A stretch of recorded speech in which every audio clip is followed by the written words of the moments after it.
What if Issei teleported in Overlord and pregnant Albedo and Shalltear? The explosion came out of nowhere. 1 second Issei Haida was in the middle of a fight.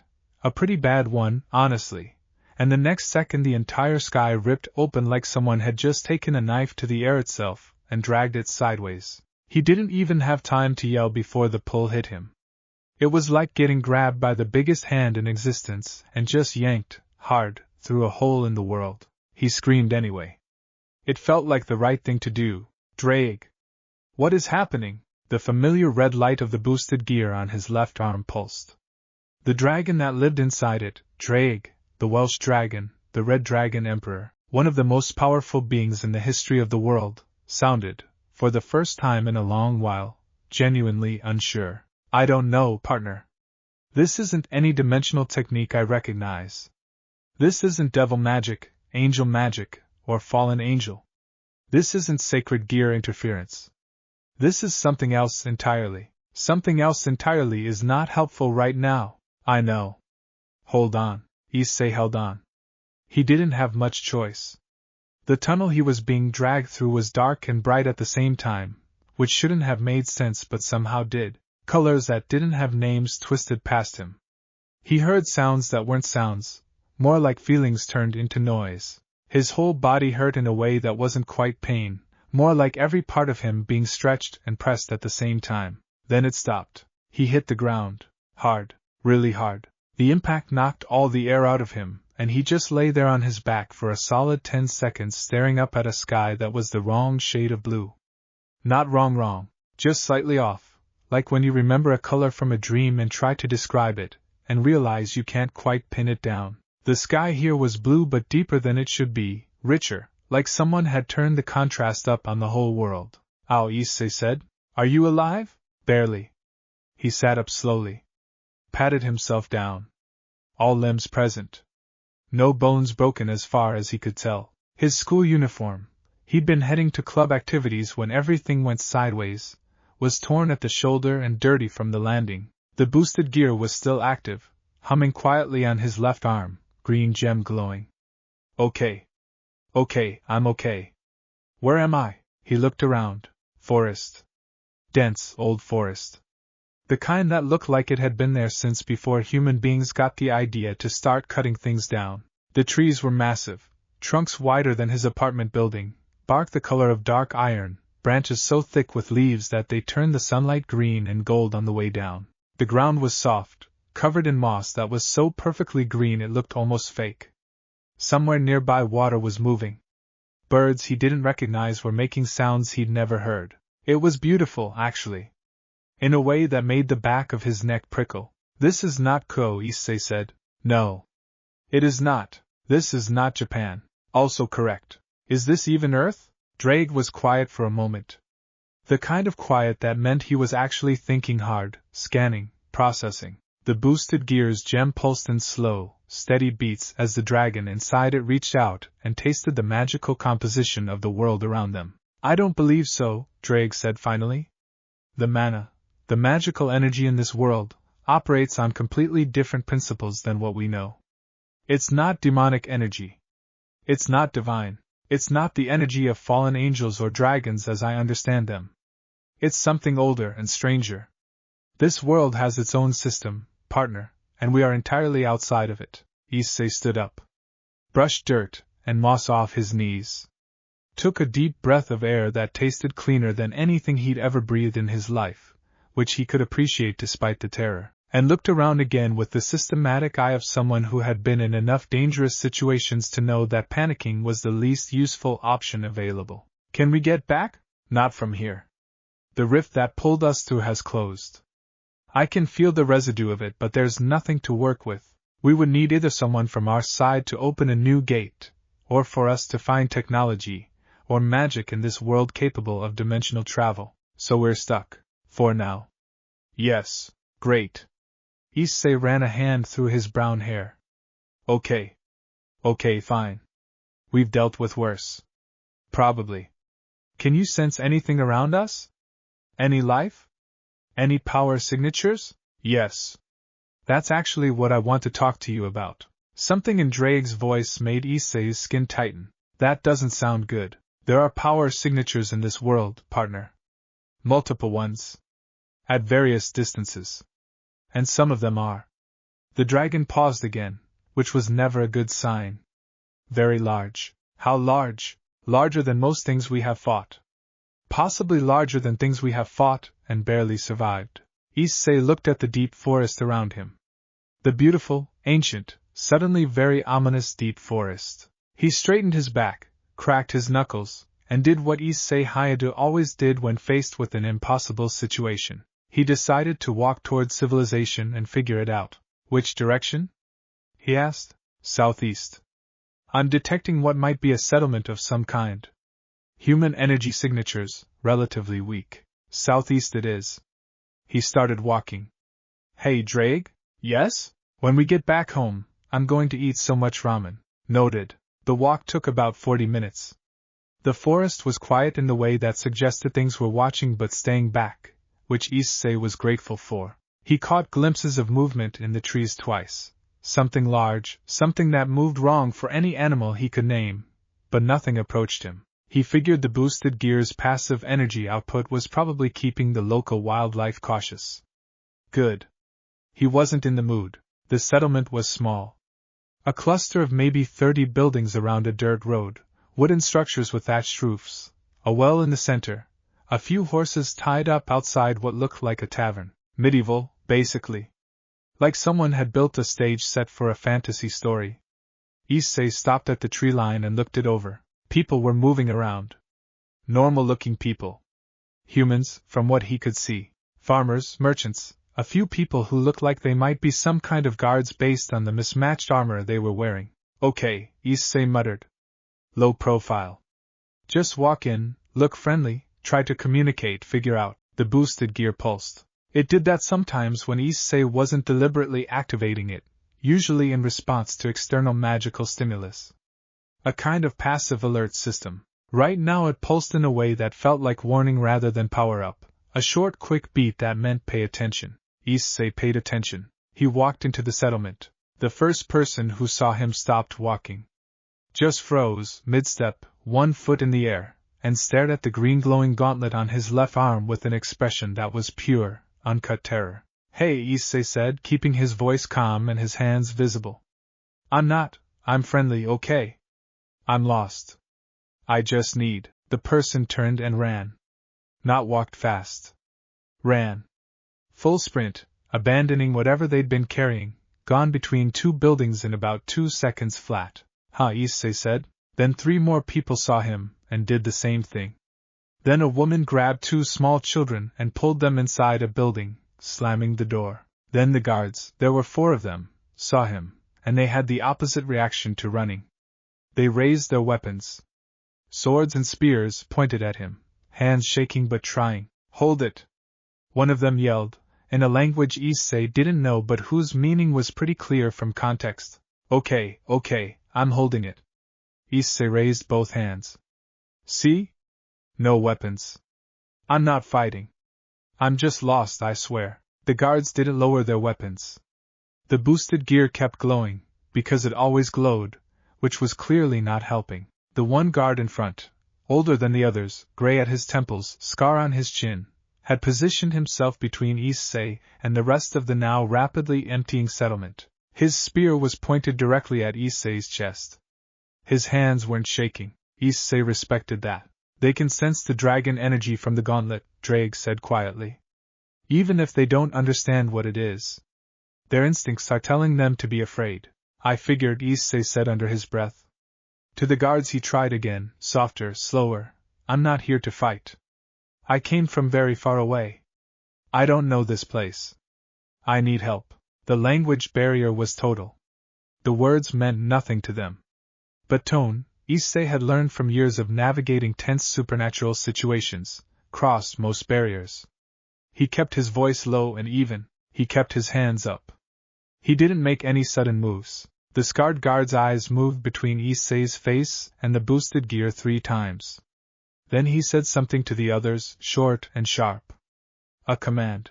2 of the younger guards relaxed their weapons by maybe 10 degrees, which wasn't much but was something. Thank you, Issei said, even though they couldn't understand him. Issei. Drake's voice was different this time. Low, careful, carrying the specific weight of a warning that was actually serious. What? Something is coming. Something very fast. From that direction. The direction Drake meant was up. Issei looked up. Something was descending from above the treetops, from a height that put it well above where anything should have been, and it was moving with the kind of controlled, deliberate speed that meant whoever it was wasn't falling. They were choosing their descent, picking their landing spot with absolute precision. The guards saw it too. Their reaction was immediate and universal. They dropped to one knee. Every single one of them, the scarred veteran included, went down without hesitation, heads lowered. The few remaining civilians who hadn't made it inside yet did the same. One old man was down on both knees, pressing his forehead to the dirt. That told Issei everything he needed to know about whoever was landing. She touched down about 15 feet in front of him. No impact, no dust, no drama. One moment she was above the trees and the next moment she was on the ground, standing straight, wings folding closed behind her back with the smooth ease of long practice. The wings were black. Deep, true black, the color of a sky with no stars, and they were large, spreading from behind her shoulders with a span that spoke of real power rather than decoration. She had horns, curving up from dark hair, elegant and sharp. Her armor was dark gold and fitted perfectly to a figure that Issei registered the way Issei always registered a figure, which was immediately and thoroughly, followed by the mental note to focus because this was clearly not the time. Her face was striking. Not just beautiful, striking, in the way that things with real presence are striking, commanding attention the way a lightning bolt does rather than the way a photograph does. Dark eyes, sharp and measuring. A mouth that looked like it defaulted to seriousness but could do other things.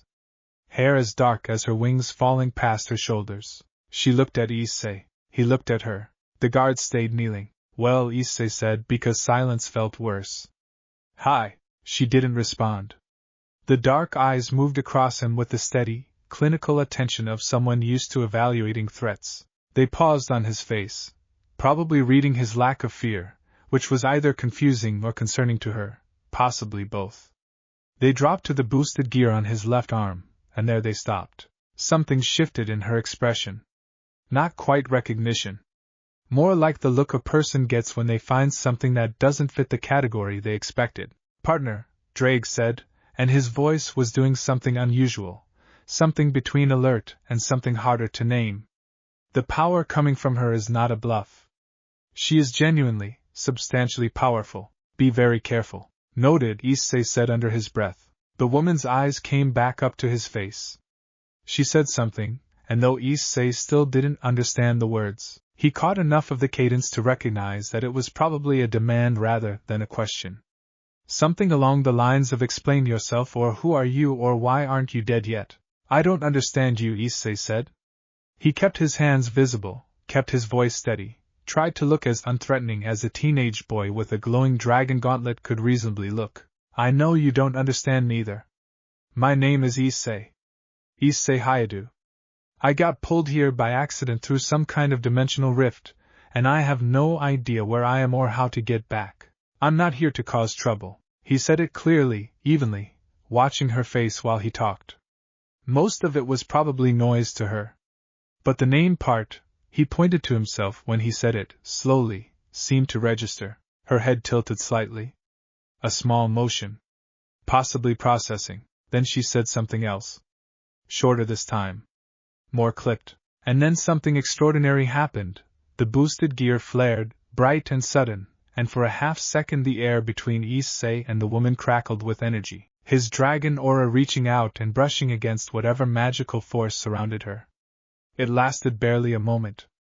But in that moment, both of them felt it, and both of them took an involuntary half-step back. The woman's eyes were wider than they had been. Just slightly.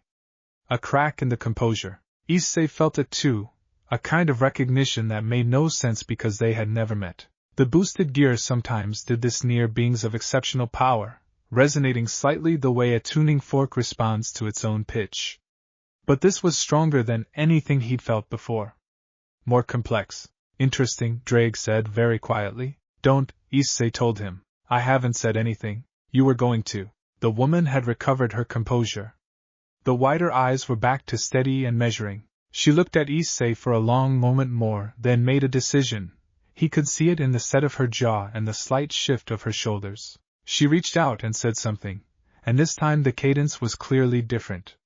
Not a demand. Almost a directive. An instruction. Come with me, probably. Or follow me. Something in that direction. Issei considered his options. He was in an unknown world with no way home.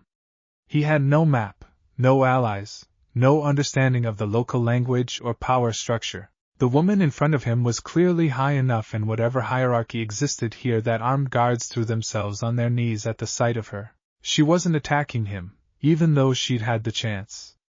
And whatever that energy flare had been, it had stopped her from deciding he was just a problem to be eliminated. He also, if he was being honest with himself, couldn't help noticing that she was genuinely striking in a way that made his brain do the thing it always did, even in completely inappropriate situations, which was Issei's most consistent personal failing and also arguably his most human one. Okay, he said. He lowered his hands slowly, kept his body language open and non-aggressive, and nodded in what he hoped read as agreement across the language gap. Lead the way. Something moved across her face when he said that. Quick, and gone before he could read it fully. But it was there. She turned and walked. The guards rose from their knees without being told. The civilians who were still visible stayed back, watching with expressions that ranged from amazed to terrified. Issei followed the winged woman into the forest, and behind him the small settlements slowly began to breathe again. She's taking us somewhere significant, Drake said. The power signatures I mentioned earlier, the large ones, they're coming from that direction, I figured. Are you certain following her is wise? Issei watched the woman walk ahead of him, black wings folded neatly at her back, moving through the ancient forest with the ease of someone who owned not just this path but all paths. Not even a little, he said. But what's the alternative? Drake didn't answer that. Because they both knew there wasn't one. The forest deepened around them. The light changed, filtered through older and older trees, going from green gold to something cooler and more shadowed. The sounds of the settlement faded completely behind them. The woman ahead of him hadn't looked back once, which meant she either trusted that he was following or trusted that if he ran it wouldn't matter. Issei walked, and watched, and thought about Ramen, and wondered what his family was doing right now, and thought about Rias, and thought about the girls, and pushed all of it into a box in the back of his chest where it couldn't slow him down. He'd get back. He always did. He just needed to figure out where he was first. And maybe, he thought, watching the black wings shift slightly as the woman ahead of him stepped over a root without breaking stride, maybe figuring out where he was wouldn't be entirely terrible. Hey, Drake, he said quietly. Yes? She's really something, isn't she? A pause. Then, with the long-suffering patience of a dragon who had been dealing with this particular human for years, focus, partner. I am focusing. Focus on something other than. I'm multitasking. Ahead of them, so far ahead she shouldn't have been able to hear, the woman with the black wings turned her head just slightly to one side. Not enough to look back. Just enough that, if you were watching closely, you might catch the edge of an expression crossing her profile. Something that, in a different context, on a different face, might almost have been the beginning of a smile. Issei noticed. He always noticed. The forest continued. The deep, ancient, magnificent, terrifying forest of a world that wasn't his, and somewhere ahead of them, something vast and dark and extraordinary waited, and the Red Dragon Emperor walked toward it the same way he walked toward everything, like he belonged there, like he wasn't afraid, like everything was going to be fine. The walk through the forest lasted longer than Issei expected, not that he was complaining. The forest was genuinely one of the most beautiful places he had ever seen. And given that he had spent the last couple years hanging around Devil Territory, Angel Realms, and the Dimensional Gap, that was saying something real. The trees here had a weight to them, a presence, like they remembered things, like they had been standing long enough to watch history happen and had opinions about it. The woman ahead of him never slowed down. Never looked back. Never gave any sign that she was concerned about whether he was keeping up. She moved through the forest like she owned it, which, Issei was beginning to suspect, she probably did in every way that mattered. He studied her while he walked.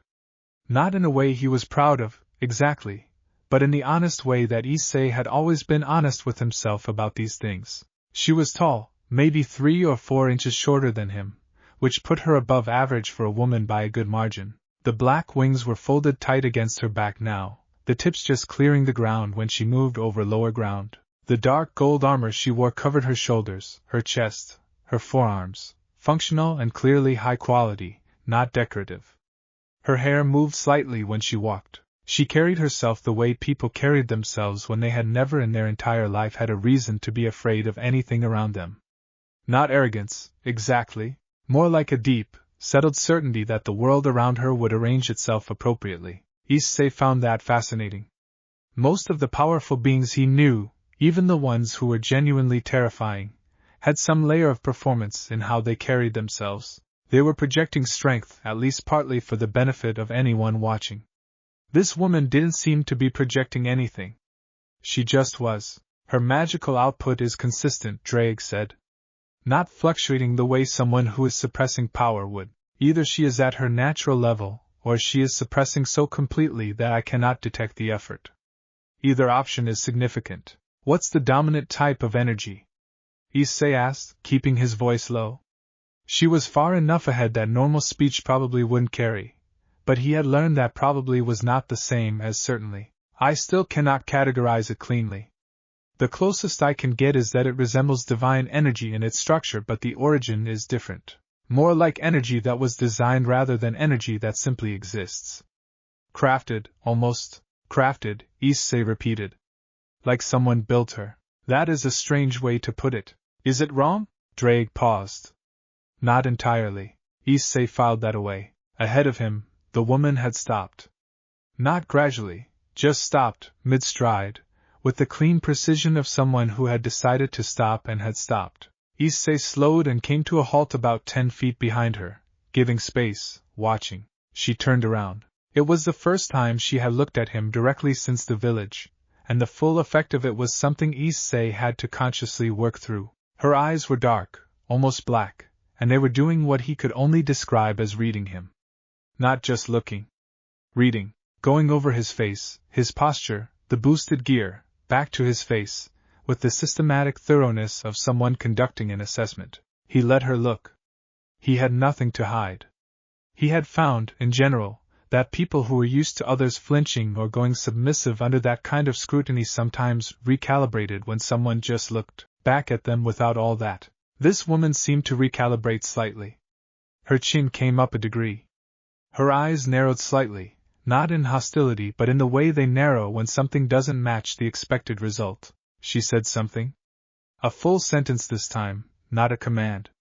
Questioning in tone. Still don't understand you, Issei said. Sorry. Her jaw tightened briefly. Frustration but controlled.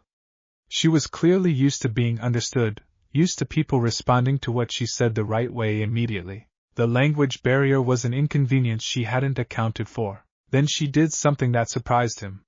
She pointed at herself and said, clearly and slowly, one word. Albedo. Issei blinked.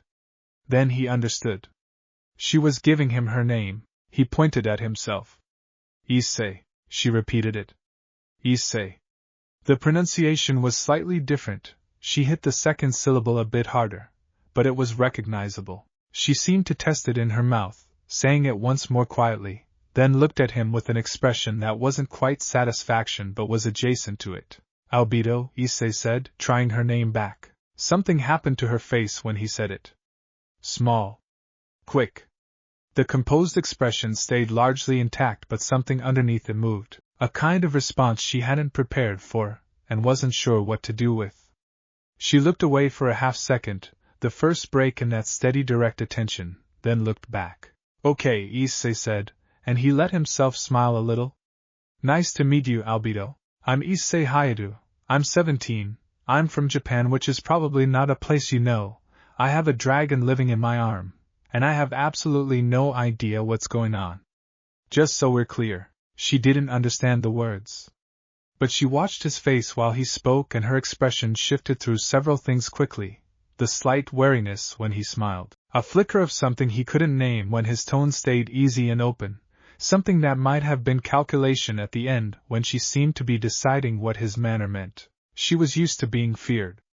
He had figured that out in the village when the guards dropped to their knees. Whatever she was, whatever authority she held, people around her were afraid of her. That was the default response she was used to. He wasn't afraid of her. And she didn't know what to do with that. "You're making her uncertain," Drake noted, with a tone that suggested he found this mildly entertaining.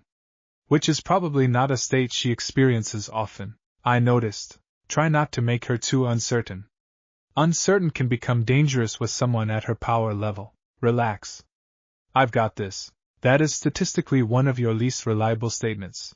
Drake. "Yes? Relax." Albedo had started walking again. Back in the direction she'd been heading before she stopped, now at a slightly slower pace. Whether that was deliberate or not, Issei couldn't tell. He fell back into step behind her, and they moved through the forest in a silence that was, gradually, becoming less tense and more simply quiet. There was a difference. Tense silence had an edge to it, a waiting quality.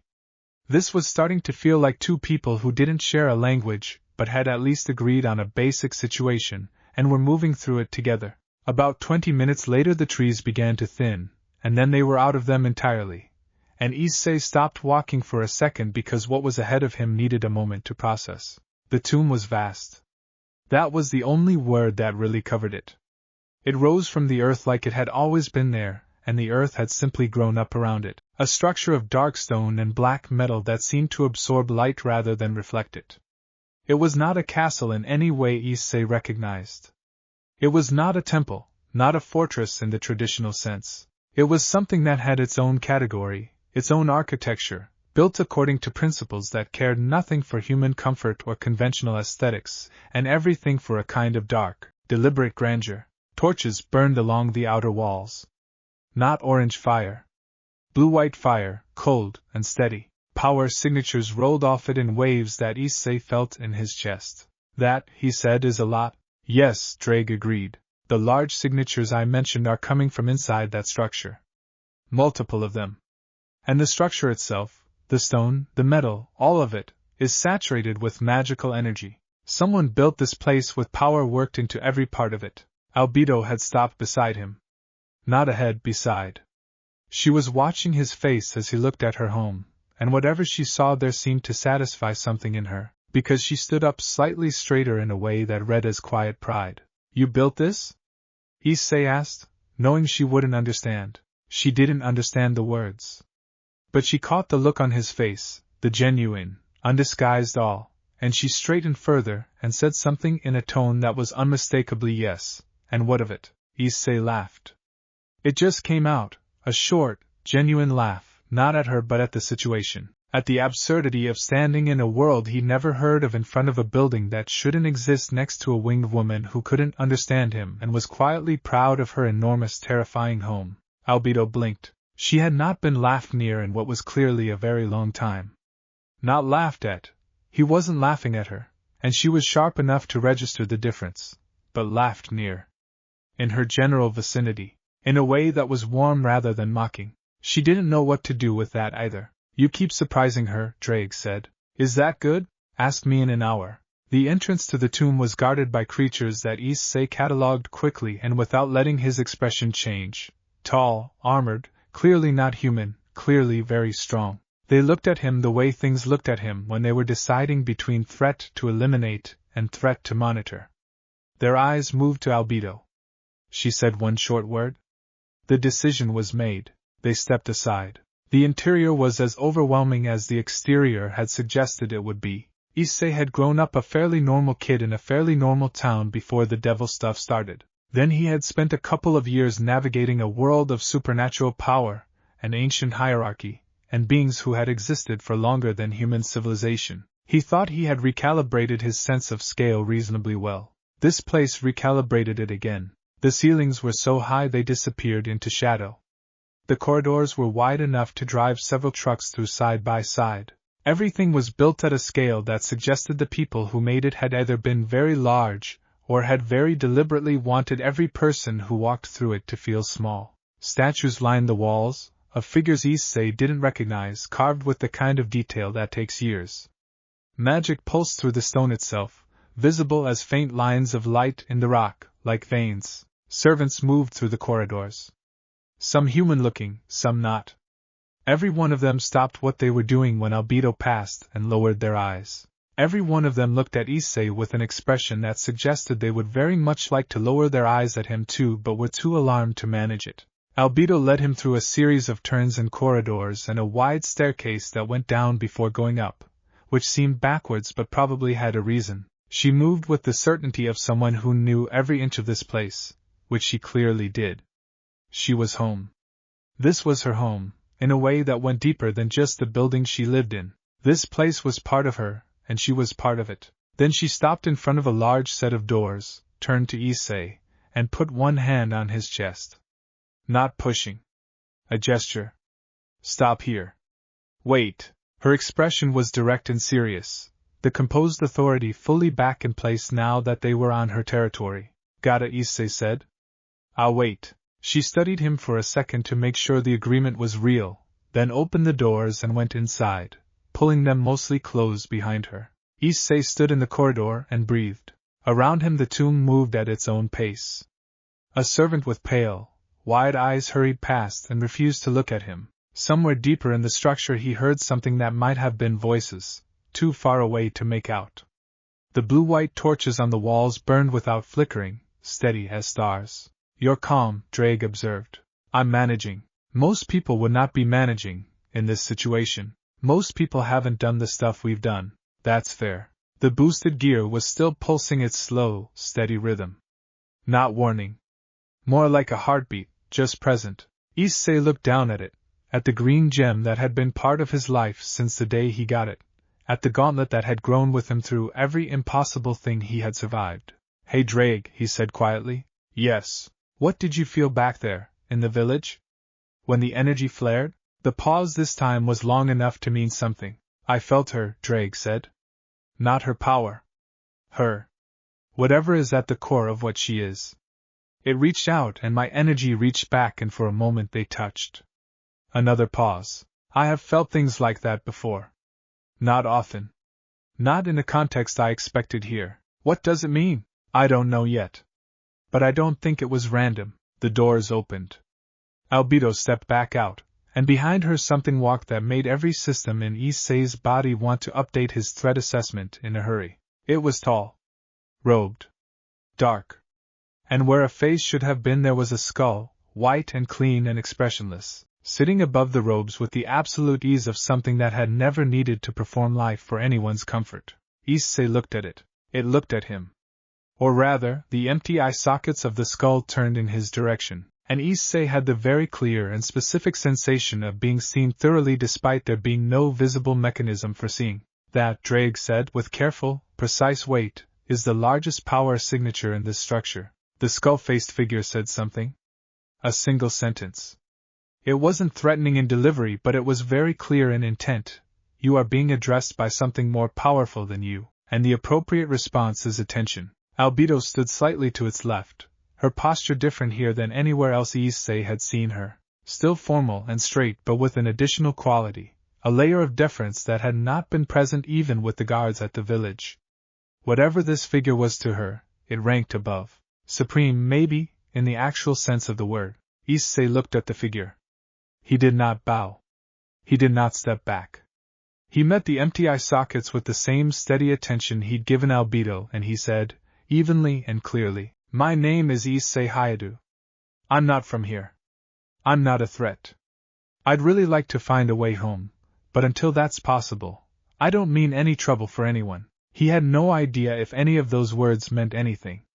They probably didn't, but the skull-faced figure tilted its head in a way that suggested, somehow, that the words had been heard and the meaning beneath them, the tone and the honesty, had been registered. Then it said something to Albedo. Short, decisive. A command that sounded like bring him further in or deal with this or possibly feed him. Albedo looked at Issei. Then she did something that, based on everything Issei had observed about her in the past couple of hours, seemed rare. She looked uncertain. Just for a moment, her eyes went to his face and stayed there a second longer than was required for a basic look, and the composure had a crack in it, small and quickly repaired. Then she turned and walked, and Issei fell back into step, and Drake in the back of his mind was very quiet in the specific way that meant the dragon was thinking harder than usual. The corridor opened into something vast and dark and extraordinary, and somewhere ahead, Issei heard a laugh that was unlike anything he had heard before, high and bright and unhinged in a way that was somehow also deeply entertained, and wondered what fresh situation he was walking toward. He would find out. He always found out. The boosted gear pulsed. Steady.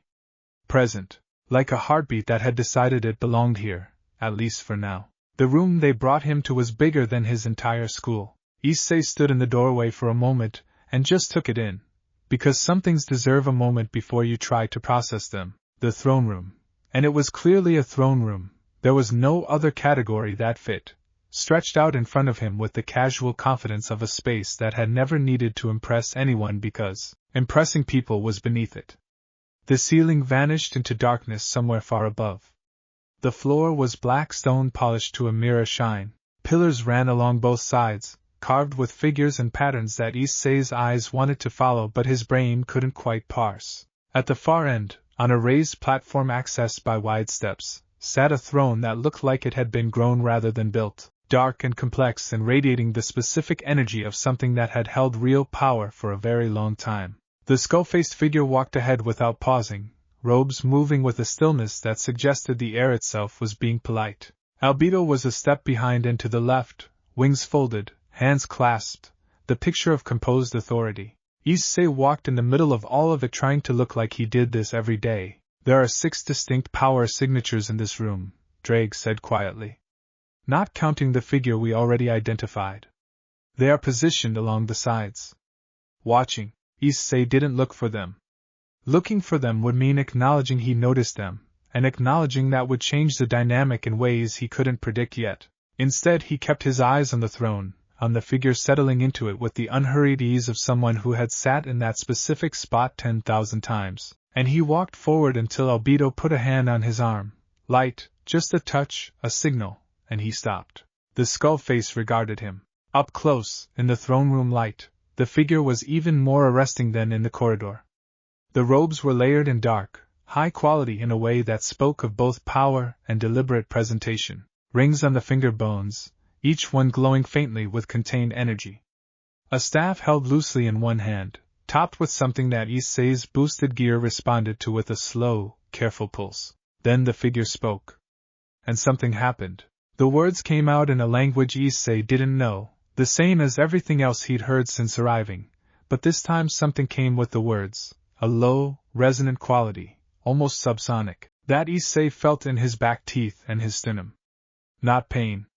Not quite pressure. The feeling of being addressed by something that had decided its words would land whether you understood them or not. Issei straightened slightly. Kept his expression even. He's studying you, Drake said. The magical output just increased by a measurable amount. He's doing some form of analysis. I know. Let him. You can feel it? Yeah. It feels like being read. Like when Rias used to evaluate new pieces. He paused. Less warm, though. The skull face finished whatever it was saying and settled back in the throne, a position that somehow managed to convey patient expectation despite the absence of readable facial expression. Albedo leaned slightly toward Issei and said something. He glanced at her. She made a gesture, one hand, flat, moving down slowly. Calm. Be calm. Or possibly kneel. Issei tilted his head in the universal gesture of I don't understand. Her jaw tightened slightly.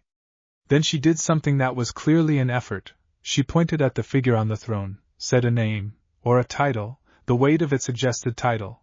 That sounded like Ainz. Then she pointed at Issei with an expression that meant your turn. Issei, he said, pointing at himself. Then, because he was Issei, nice throne. He pointed at the throne when he said it, let his expression carry genuine appreciation, because it genuinely was impressive, and he saw no point in pretending otherwise. Albedo looked at him like he had just done something incomprehensible. The skull, Ainz, apparently, tilted its head in a way that might have been curiosity. Then something extraordinary happened. One of the rings on Ainz's fingers glowed brighter, and the air between them shimmered, and when Ainz spoke again the words came out differently, still not Japanese, still not any language Issei knew, but now with a translucent quality, like light through water, and embedded in them was something that his brain worked at urgently, pulling at meaning the way you pull at a word that's on the tip of your tongue. Translation magic, Drake said, sounding genuinely impressed. He's attempting a bridge. Give it a moment. The shimmer intensified for a few seconds, then settled. Understand me now? Ainz's voice came through. Not perfectly. There was a slight lag, a faint double quality, like hearing something in two languages at the same time and understanding both. But clearly enough. Issei blinked. Yeah, I can understand you. A pause from the throne. Interesting. The translation magic took effect faster than projected. Your language appears to have a logical structure compatible with the conversion matrix. Another pause. State your name, your origin, and your purpose here. Issei Hayadu. I'm from Japan. It's a country, on a planet called Earth, in a dimension that is apparently very far from this one. I got pulled here by a dimensional rift during a fight, and I don't know how to get back. He kept it simple and direct. Long explanations in tense situations were how you lost people's attention. I don't have a purpose here. I didn't choose to come. I'm not a threat to anyone in this place unless someone starts something first. The last part came out with slightly more edge than he intended. He didn't walk it back. It was honest. Ainz was quiet for a moment. The empty eye sockets didn't move, but the quality of the attention behind them shifted. The way attention shifts when someone moves from assessing a situation to assessing a specific element of a situation. The device on your arm, Ainz said. It radiates a form of energy I have not encountered in this world. Explain it. It's called a sacred gear. It's a divine artifact, created by the god of my world and given to humans.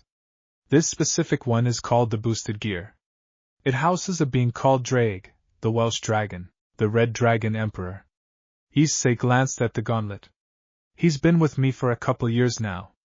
We've gotten used to each other. You could introduce me properly, Drake said. Drake says hi. The quality of the silence in the throne room changed. Not tenser, exactly.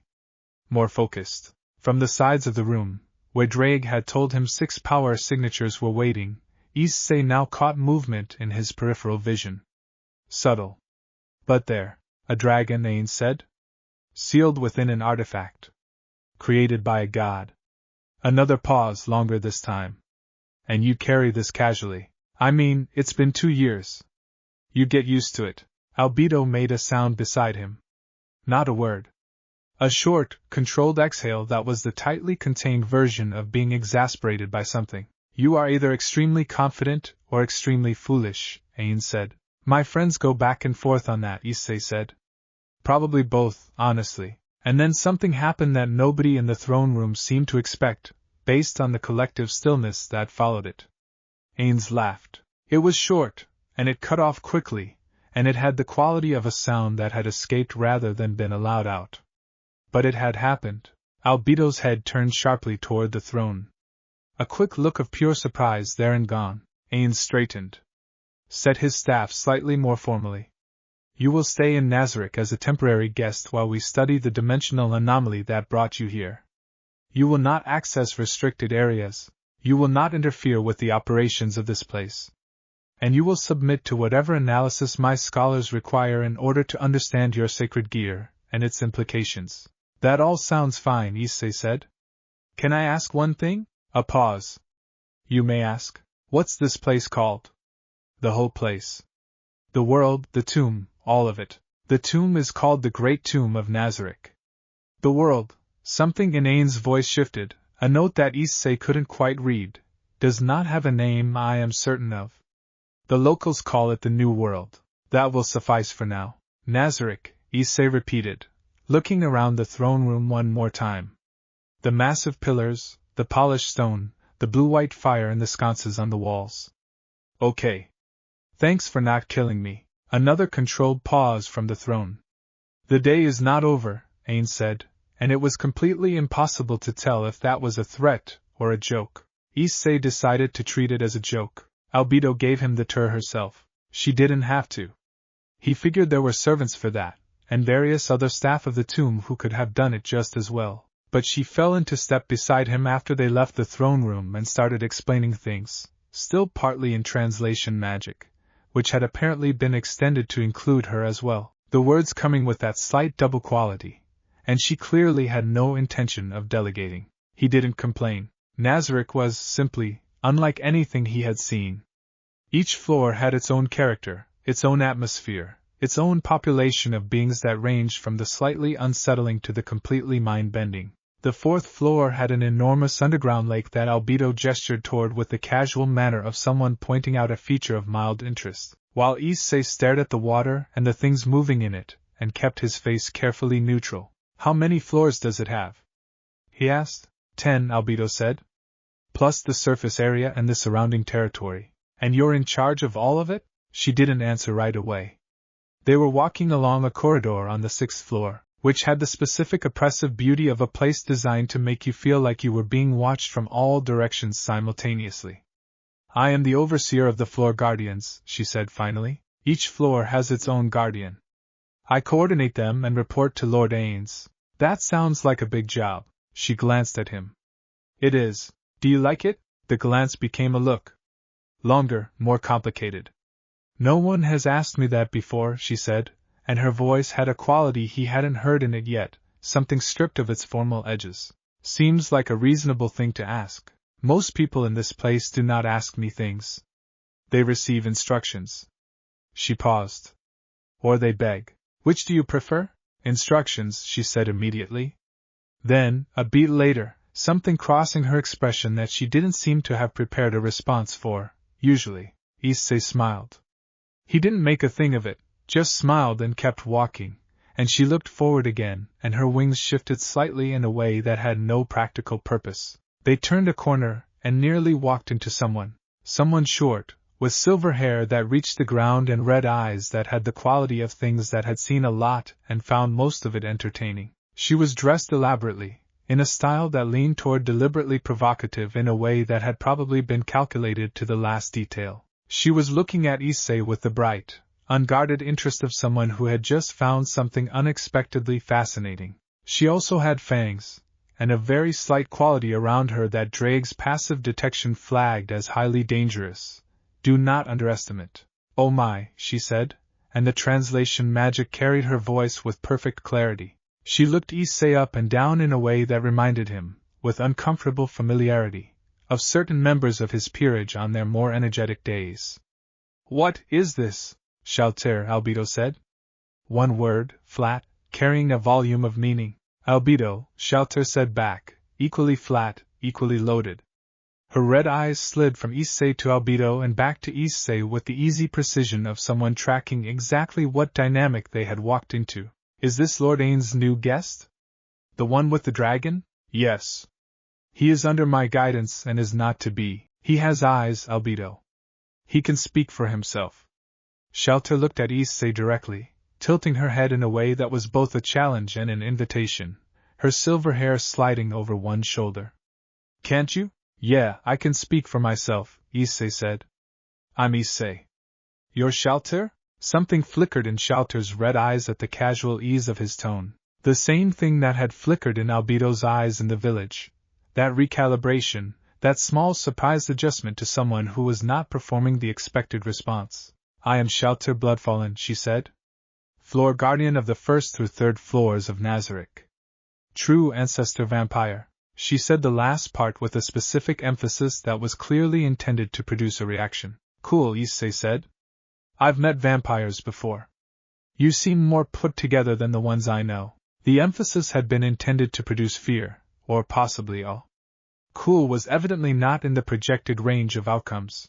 Shalltear stared at him for a half-second with the expression of someone whose script had just gone off the rails. Then she laughed.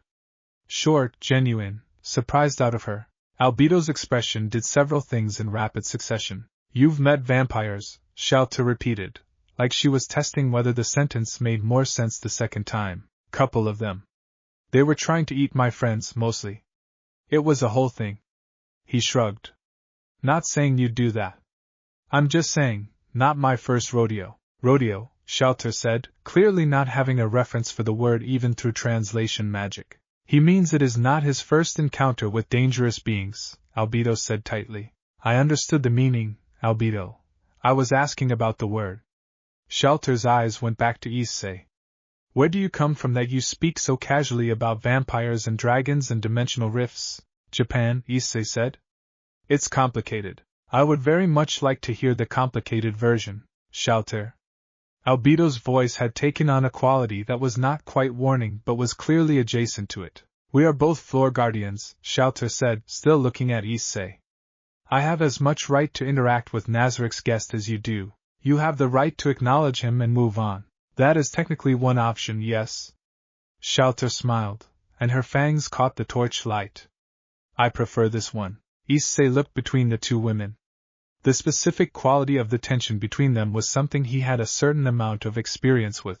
Given his living situation back home, he knew this particular flavor of tension. He had, in fact, been living in it for the better part of 2 years. Partner, Drake said, with the resigned tone he used when situations were developing in predictable directions. I see it, Issei said. See what? Albedo asked sharply. Nothing. Just, Shalltear, it's nice to meet you. I'm sure we'll talk more. I'm here for a while apparently. He nodded to her, friendly and easy. Albedo was giving me the tour. I could take over the tour, Shalltear offered. Absolutely not, Albedo said. I was asking him. He doesn't need 2 guides. He doesn't need a guard dog either, but here we are. Issei started walking again, at a steady pace, in the direction Albedo had been guiding him before the encounter. After a moment Albedo fell back into step beside him. He heard Shalltear behind them for a few steps before her footsteps went a different direction. She seems fun, Issei said. She is a great many things, Albedo said. Fun is not the primary one. You two don't get along. We are both floor guardians of Nazarick. We serve Lord Ainz. Our relationship is professional and appropriate. That's a very careful way of saying you don't get along. Albedo was quiet for a moment. We have different approaches, she said finally. To what? To most things. Issei glanced at her. She was looking straight ahead, chin up, wings perfectly still. But there was something running underneath the composure that hadn't been there earlier, a subtle energy, like the difference in a room before and after something important has been said. Hey, he said. She looked at him. Directly, the way she had looked at him in the village. Thanks for not leaving me out there, he said. In the forest. You could have just dealt with me and gone home. You didn't. So, thanks. The dark eyes held his for a moment. Then she looked forward again. You were not a threat, she said. And? A pause. And I was curious, she said, like the word cost her something. You were not afraid. That was unusual. I was a little afraid, Issei said honestly. I just don't let it run the show. They walked in silence for a few steps. Good silence.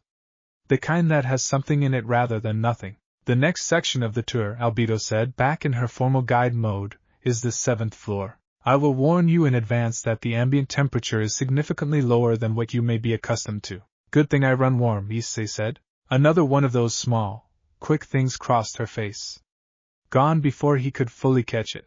But it had been there. Behind them, from somewhere further back in the corridor, he heard a sound that might have been Shalltear's bright, unhinged laugh echoing off ancient stone, and the boosted gear pulsed its slow, steady beat. And somewhere in the deep and extraordinary dark of Nazarick, the Red Dragon Emperor finished his first day in a new world and decided, quietly and without drama, that it was going to be okay. Probably. You have that look, Drake said.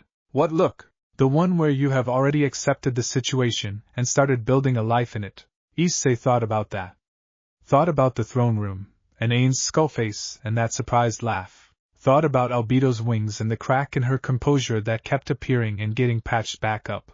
Thought about Shalltear's red eyes and the genuine surprise when he said cool instead of whatever she was expecting. Yeah, he said.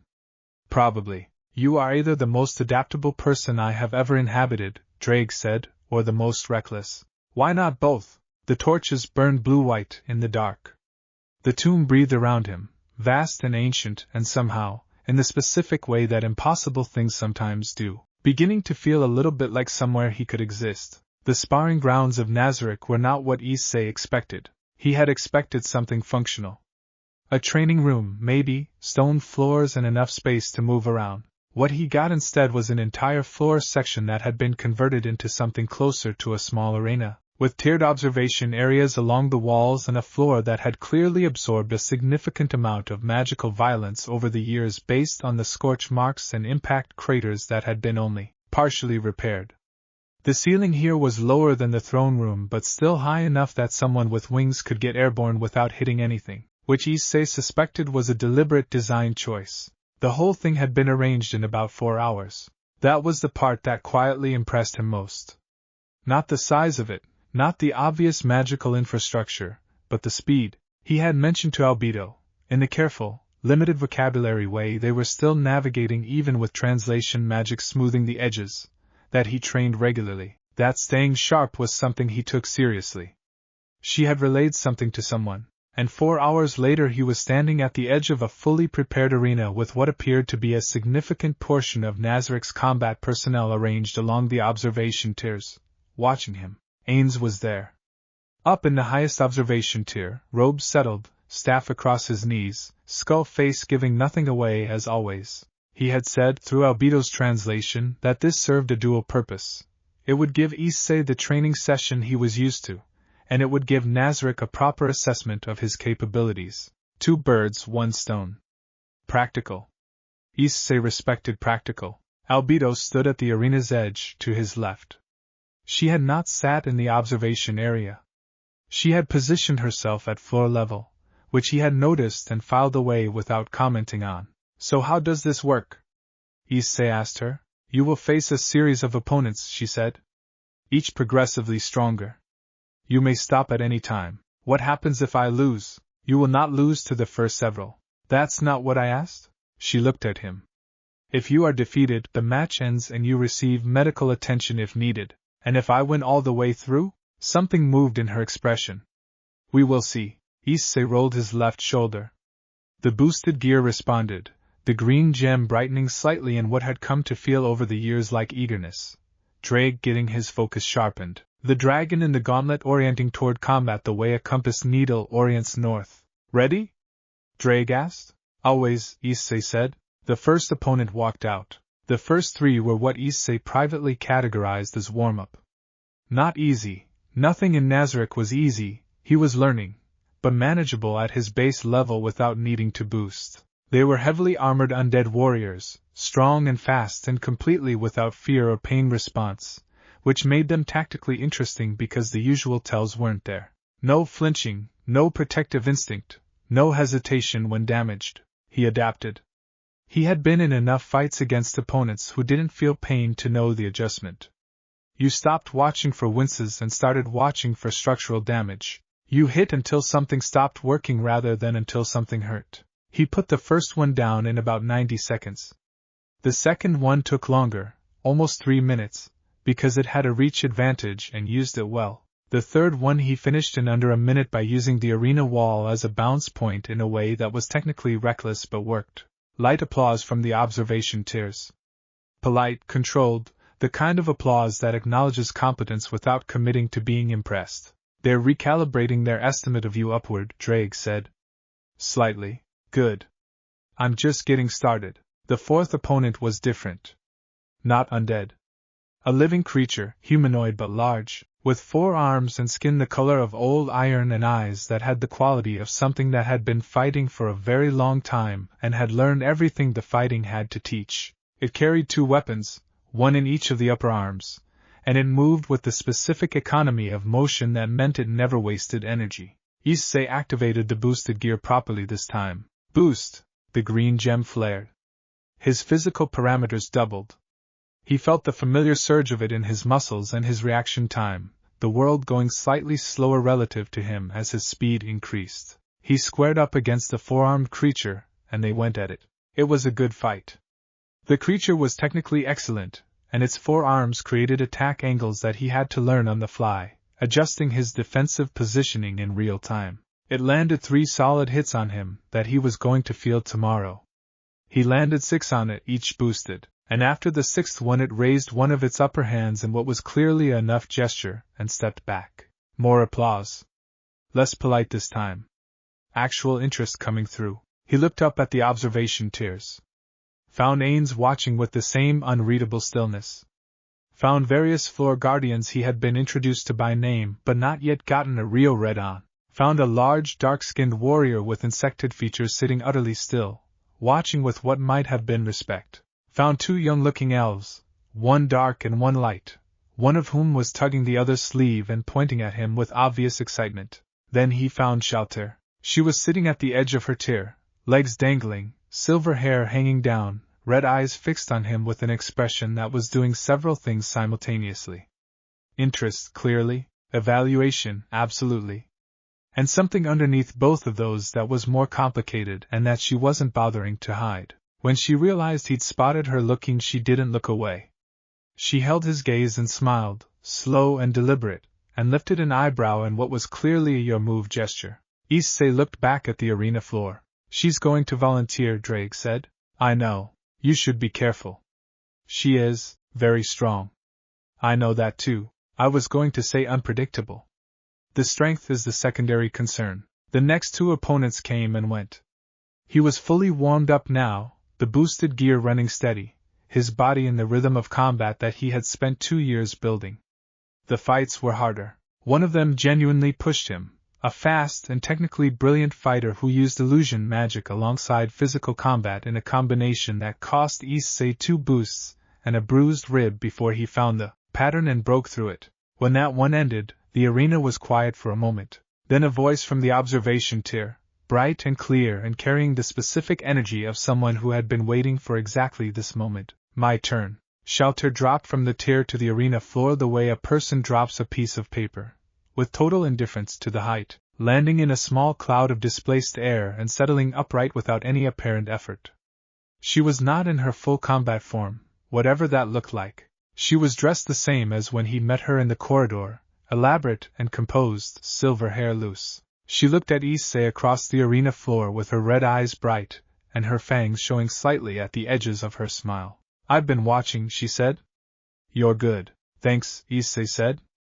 You're about to be better than everything I've faced so far, aren't you? Yes, she said simply, without any performance. Just a fact, delivered cleanly. But I want to see what you do with that information. He appreciated that. The honesty of it.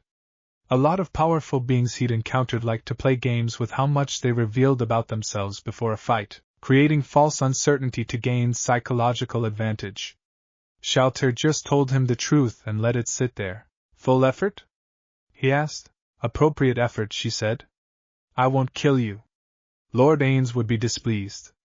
A pause. Mostly that. Mostly, Issei repeated. She moved. She was fast. Faster than anything he had fought today, faster than most things he had fought in general. She crossed half the arena before he had fully registered that she had started moving, and the hit she landed on his left side sent him skidding 6 feet across the stone floor before he dug in and stopped himself. He straightened up. Boost! They went. The fight was, even in the middle of it when he was operating mostly on reflex and training, genuinely spectacular. Shalltear fought with the complete technical mastery of someone who had been doing this since before the concept of doing this was particularly new. Every movement was precise, economical, devastating in its implications. She hit him 4 more times in the first minute, each one landing clean, and he started to understand that she was not hitting him as hard as she could. She was hitting him as hard as she calculated he could handle and still stay interesting. He boosted again. And again. His parameters climbing in the steady doubling chain that was the boosted gear's core function, each boost stacking on the last. Boost! Boost! Boost! By the 4th boost he was moving at a level that started to genuinely push her. The 5th made her actually shift her footing. When he landed a hit, a real one, full boosted force against her left shoulder, she took it and stepped back once and looked at her shoulder and then looked at him with an expression that had entirely dropped the calculated evaluation and become something raw and real. She was having fun, not the performed kind. The actual kind. The kind that came from finding something that could actually reach her. He was breathing hard. His ribs were complaining loudly about the repeated contact they had made with Shalltear's fists. His left arm was throbbing where one hit had caught the boosted gear itself and sent a feedback shock up to his shoulder. He was also, despite all of this, grinning. Because this was what he did. This was where he had always been most alive, not in the quiet moments, or the easy ones, but in the ones where everything was fully on the table, and the only option was to be completely present. Shalltear looked at him grinning, and something happened in her expression. She attacked with everything she had. The next 40 seconds were what Issei would later describe to Drake as instructive, in the tone he used for things that had been absolutely brutal but that he was choosing to frame constructively. She was not holding back anymore. She was genuinely, fully engaged, and the difference between her holding back and not holding back was the difference between a river and a flood. He boosted twice more in those 40 seconds and still barely kept up, deflecting and dodging and finding angles that weren't perfect but were the best available, taking hits he couldn't avoid and converting their momentum rather than just absorbing them. Then she hit him one more time, hard, center of mass, and he went down. He hit the arena floor on his back. The impact knocked the breath out of him. He lay there for 2 seconds looking at the high ceiling of the arena, hearing the complete silence from the observation tiers, and ran a quick internal check. Ribs, definitely bruised, possibly one cracked. Left shoulder, functional but not happy. Everything else, okay. He sat up. Shalltear was standing over him, not quite close enough to be looming but close enough that he had to look up to see her face. Her chest was moving slightly faster than normal. Her silver hair was the only thing about her that looked even slightly disrupted. The red eyes were looking at him with something that was not victory. It was more complicated than that. Down, she said. I win. Yep, Issei agreed. He held out his right hand upward. Not getting up yet. Just holding it out. She looked at the hand. Then at his face. Then back at the hand. It took her a moment to understand what he was doing. When she did, something moved across her expression that he couldn't fully name. She reached down and took his hand and pulled him to his feet with an ease that reminded him casually of how strong she actually was. He didn't let go right away. Just shook once, steady and genuine, the way you shake hands with someone you fought well and meant it. Good fight, he said. Her hand stayed in his for a moment after the shake was done. Then she let go and stepped back, and the thing on her face was gone, replaced by composed control. But it had been there, and he had seen it. Applause from the tiers. Real applause this time, not polite. The dark-skinned warrior was doing something that looked like a slow, deliberate nod of respect. The excited elf was practically bouncing. Even Ainz had shifted forward in his seat by what looked like an inch, which from someone of that level of control was probably the equivalent of leaning out of their chair. Albedo was at the arena's edge. She had been there the whole time. She was looking at Shalltear with an expression that was carefully managed, and looking at Issei with an expression that was less managed, and her wings had spread slightly from their folded position without her seeming to notice. Afterward, in one of the smaller rooms off the arena that had been set up with basic medical supplies, Issei sat on a stone bench and methodically checked his ribs with the practiced efficiency of someone who had done this too many times. You fought well. He looked up. Shalltear was in the doorway. She had not been invited. She was also not the kind of person who waited for invitations. He was learning. She came into the room and stood at a distance that was not quite casual but was less formal than the arena. Thanks. You fought better. Yes, she said without apology. I have had longer to practice. How much longer? A very long time. She said it in a way that closed the question down without being rude about it. He let it close. She was looking at his ribs. Or rather at the way he was holding himself slightly to the right to take pressure off the left side. Before he fully registered she was moving, she had crossed the room and crouched in front of him and put her hand against his left side, 2 fingers pressing lightly against the ribs with a clinical precision that clearly came from knowing exactly what she was assessing. He went still. Bruised, she said. 2 of them. The third may have a small fracture, but I don't believe so. She withdrew her hand. Stayed crouched, red eyes level with his.